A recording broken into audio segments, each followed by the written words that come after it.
Hello guys! So ngayon guys, first time nakahawak ng kasoy. So dati sa libro ko lang talaga nakikita to guys or sa libro ng mga alamat.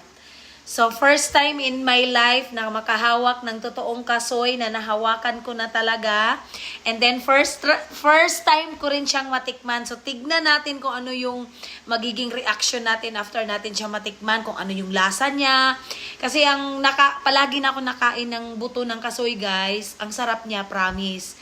Kaya pala sobrang mahal niya kasi isipin mo ba naman ito lang pala yung yung nuts niya, tas ang laki ng katawan.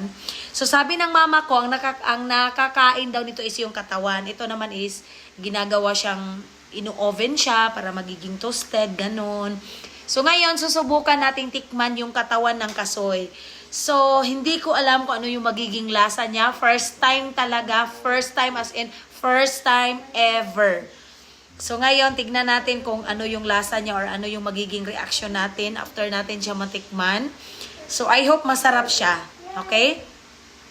So, maghanap tayo dito ng mas maganda-ganda naman. Yung parang malaki na crunchy. Ito. Sige, try natin. Ayun, ang ganda. As in, sige nga, try natin.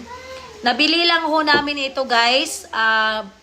Anak ng kapitbahay namin naglako. So, binili namin kanina. So, tignan natin.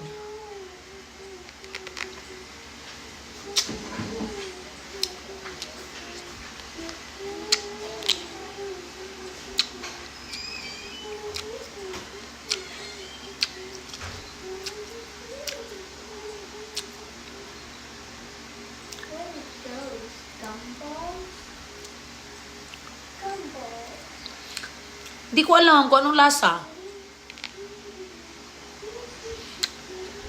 Parang, hindi ko alam ba't ganun. Parang, tanggalin natin yung buto.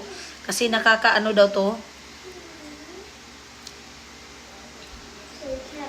Makapaso daw ni siya. So, hindi ko pa alam kung anong lasa niya. Hindi ko pa siya talaga matansya kung ano yung lasa niya.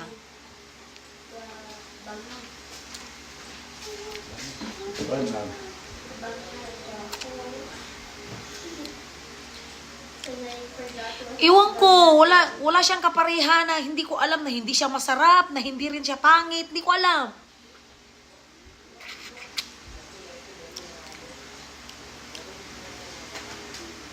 Hindi ko alam kung anong yung lasa, hindi ko talaga siya hindi ko matansya.